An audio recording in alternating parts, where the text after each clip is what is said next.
Bugün biz 20 oktyabr 2025 yılı Toğustur rayonu sotunun 2025 yılın 18 iyununda çıkargan mыйзамсыз чечимин жокко чыгаруу боюнча апелляция берди эле. Өткөндө келсек, облус соттогу соттук коллегалар тараптар келбегендигине байланыштуу деп 20-сына жылдырышты эле да. Бизди жөн эле убара кылып бүтүрүштү. Ана 20 октябрда келдик, саат 11-де сот процессине келсек, дагы тараптар келген жок. Анан сот процесси бир 15-20 мүнөт болду. Ол сот адилеттик үйү деп Жалал Абад сот адилеттик үйүнүн астында отурам. Мен айтайын дегеним, Кыргыз Республикасынын да Кыргыз мамлекетинде ушу соттордун кесепетинен карапайым жарандар кыйналып караманча шайлар болуп бүттү да. Адилеттик издесең эч нерсе таппайсың. Эч жерде адилеттүүлүктү табыш өтө ине менен кудук каскандай эле иш болуп калды да. Мына 1995 жылдын 3-апрелинде Макмал алтын комбинатынын бир эле катардагы ЖКОдо иштеген эле кызматкери менчиктештирүү боюнча Залим Төрөев деген менен эле ошол ЖКОдо иштеген Ибраимова Калия Сатировна деген аялдын баягы кандайдыр бир ичара сүйлөшүүлөрдүн аркасы менен мондай келишим түзүлүп да. Келишим түзүлүп, ушул 81 сом 27 тыйынга эле Нуржай Кичи районунун 4 үйүнүн 31 квартирасы Батири боюнча ушунун менчик ээси деп таап берүү боюнча келишим түзүлүп да. Анан ошол 81 сом 27 тыйынга келишим түзүлгөндөн кийин Ибраимова муну менчиктеп алып, бир жумадай документти көтөрүп жүрүп, ушул документти көтөрүп жүрүп, анан бир жумадан кийин анан кайра 10.960 сомго сатып ийип, аны кайра Макмал алтын комбинатына өткөрүп берип.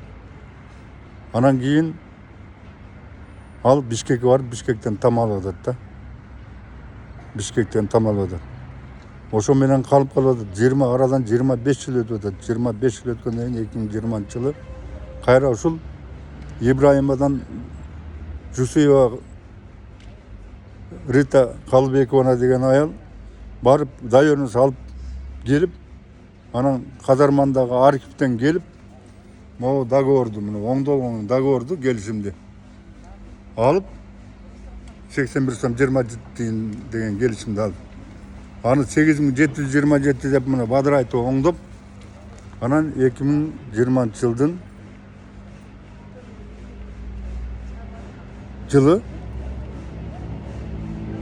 Тоғысыр райондук кадастр мамлекеттик ишканасынын ошол кездеги директори Арун уулу Темирбек дегенге барып, ошонун жардамы менен ал анын өзүнүн родной кудасы болот, Жусуева Рита Калыбекованын бир тууган сиңдиси, ошол Кодоевдун бир баласына турмушка чыкканда, ошолор аркылуу барып туруп, мына жашалма келишим негизинде каттоого өткөрүп атышат да. Ушул келишимге каттоодон өткөрүшүп, анан кийин мыйзамсыз каттоодон өткөрүп коюшуп, анан кийин 25 жыл өткөндөн кийин Кыргыз алтын Макмал алтын комбинатынын менчигин жөн эле мошенническим путем муну менчиктештирип алып атышат да.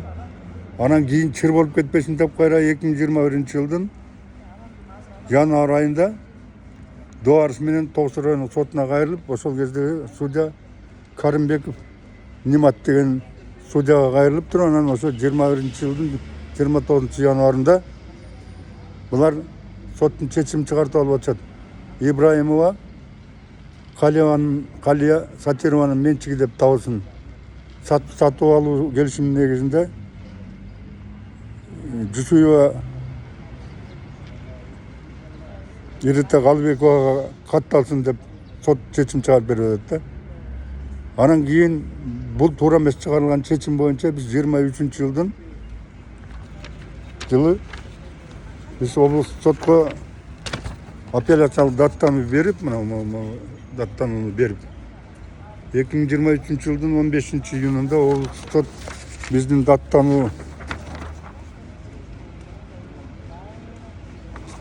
апелляциялык даттануубузду карап чыгып, анан бенде жазып атат да. Орналиева Бактыгүл Суранбековна жана Кыргыз алтын акционерлик коомдук комбинат Макман алтын филиалынын өкүлү Алиев Жумалбек Алмазбековичтин Тоос райондук сотунун 2021-жылдын 24-январындагы чечимине карата апелляциялык даттанууларын берүүгө өтүп кеткен процесстик мөөнөт калыбына келтирилсин, өтүнүчтөрү канааттандырылсын. Тоос райондук сотунун 2021-жылдын 24-январындагы чечими жокко чыгарылсын, иш боюнча аныктама кабыл алынсын. Ибраимова Гали Сатированын Тоос райондук казарманын Нуржай кичи шаарчасынын номеру 4-үйүнүн 31-батири боюнча 95-жылдын 3-апрелинде түзүлгөн келишим негизинде менчик ээси деп таап жана кадастр мамлекеттик мекемесинин Тоос райондук филиалына каттоо жана милдеттендирүү жөнүндө арызы кароосуз калтырылсын деп кароосуз калтырды. Орналиева Бактыгүл Суранбекованын апелляциялык даттануусу канааттандырылсын деп чыгарылды.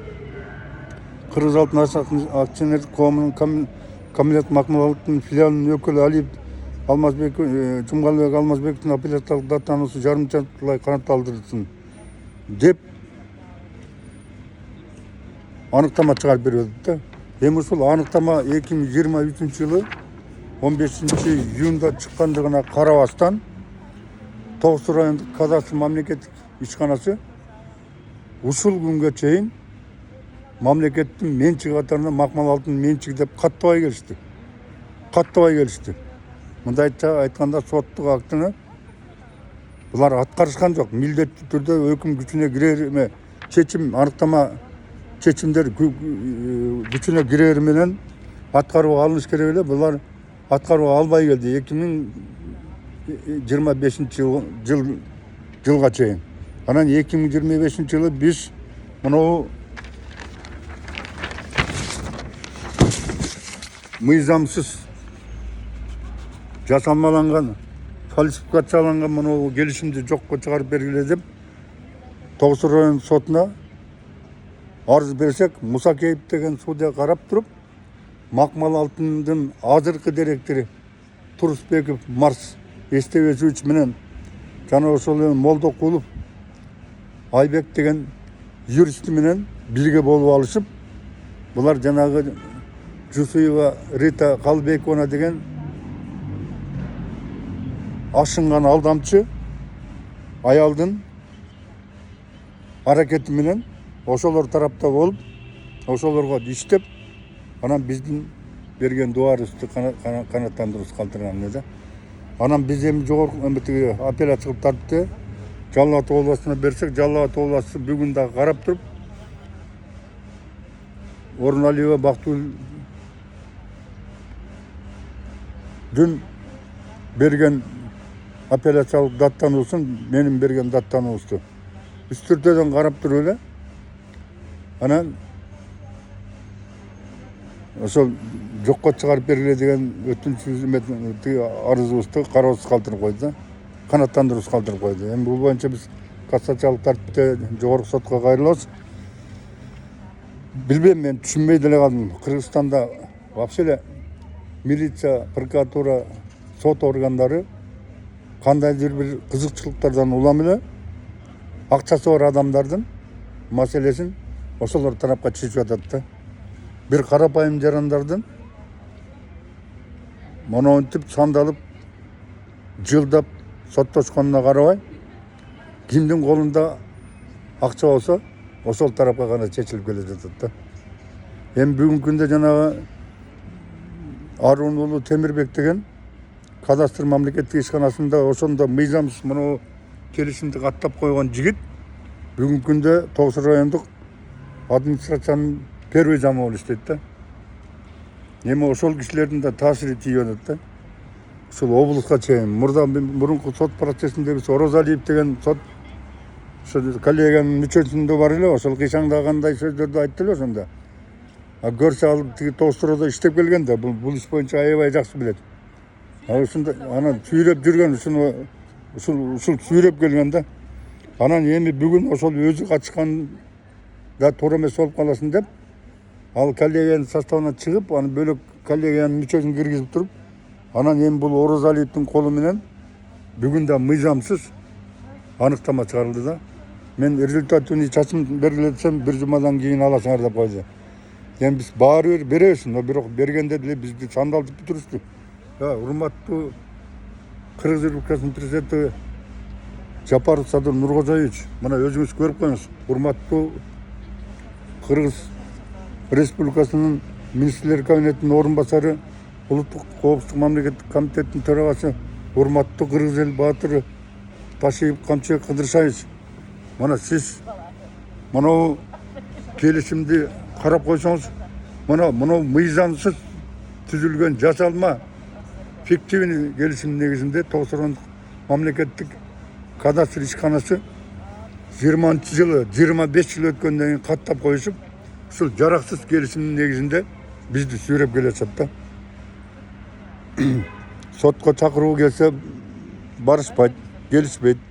Биз деле убара болуп, биз деле чыгым болуп келатабыз да. Урматтуу президент, урматтуу Камчыбек Кыдыршаевич, Тогуштороого келип, бир Тогуштороодогу бир элдин көйгөйүн, үнүн угуп койсоңуздар жакшы болот эле да. Билбейм, азыр Тогуштoro районунда мошенничество менен занимать эткен адамдардын сөзүн бүт эле күч органдары ошолордун гана сөзүн тыңшап, ошолордун гана сөзүн угуп калган да. Соту деле, прокурору деле, милициясы деле бир иштиктүү жыйынтык чыгарган нерсеси жок да. Эми ошо аяга эле бүтүп калган экен десем, мына область сот адилеттүүлүк үйү деп бадырайып жазып коюшуп турат. Бирок эми мына эндэ кашкайып турган мыйзамсыз келишимди Кыргыз Республикасынын жазык процессуалдык кодексинин, жазык кодексинин 185-беренесинде бул мыйзамсыз жараксыз келишимди жокко чыгарып бергиле, ушул берененин негизинде деп берсек, эми ошол кайсы мыйзамдын негизинде биз жокко чыгарсабыз керек деген суроону бизге койду. Айланайын. Бул соттор эмне кайсы мыйзамдын негизинде жокко чыгарганын билбей барышканбы. Биз берип атабыз 185-берененин негизинде жокко чыгарып бергиле деп.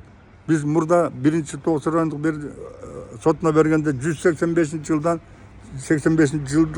85-беренеден 198-беренеге чейинки беренелерди колдонуп, мына аябай жасалмаланып, оңдолуп, түздөлүп, мыйзамсыз түзүлгөн келишимди 25 жылдан кийин каттап койду, ушуну жокко чыгарып бергиле деп кайрылсак, алар дагы ошолордун сөзүн сүйлөп, ошол азыркы Макмал алтын комбинатынын директору Турусбеков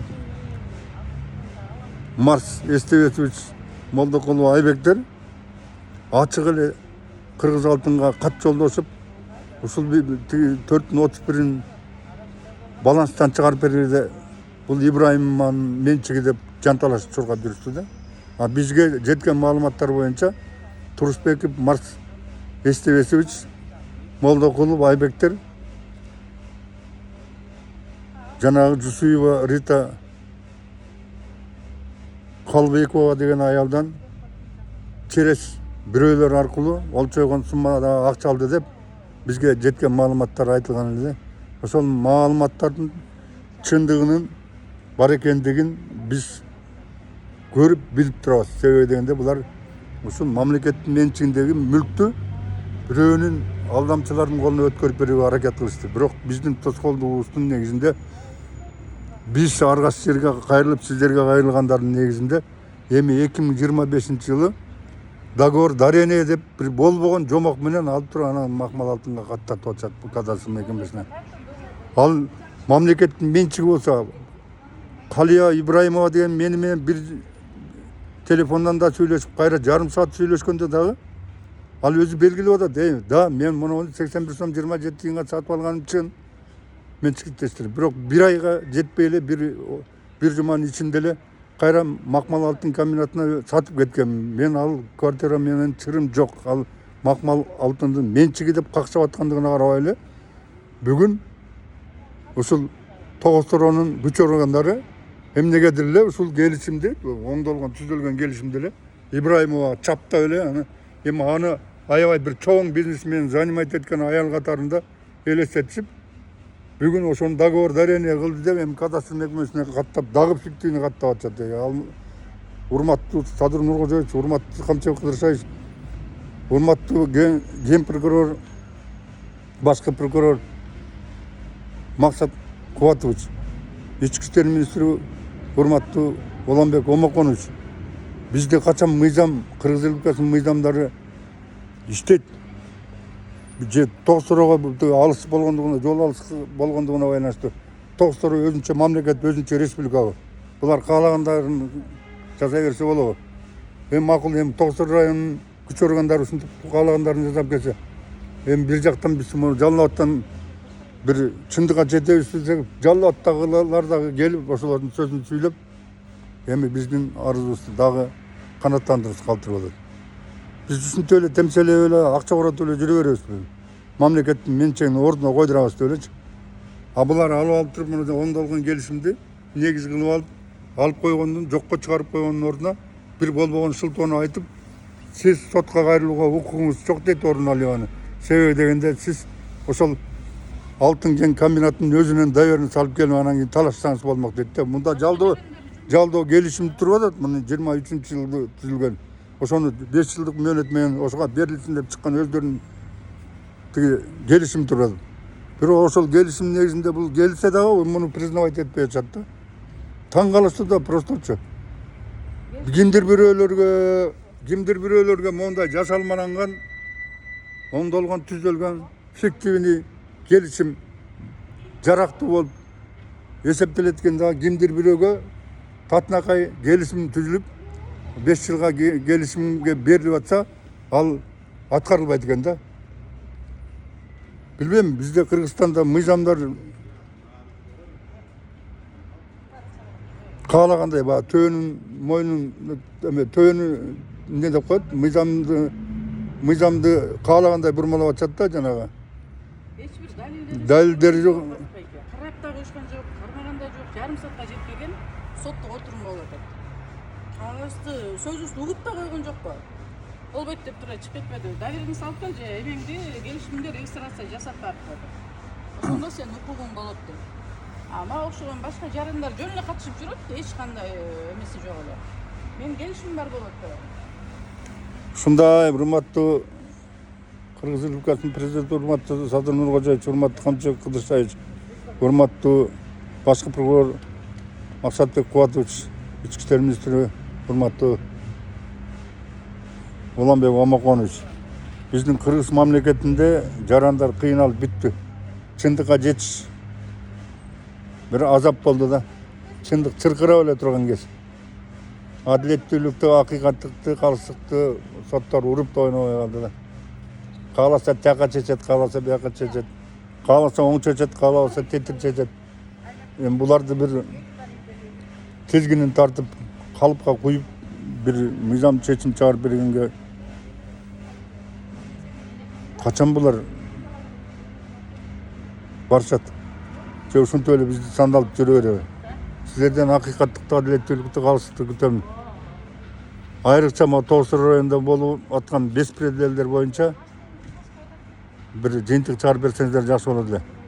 Мына азыр отуруп алып, Тогуз Туроо райондук мамлекеттик администрацияда первый зам болуп иштеп аткан Арун уулу Темирбектин мыйзамсыз фиктивный келишим негизинде каттап койгон келишимин дагы эле булар жокко чыгаргылары келбей атат да. Себеби аны жокко чыгарса, алар кылмыш жобуна тартылып кетиш керек.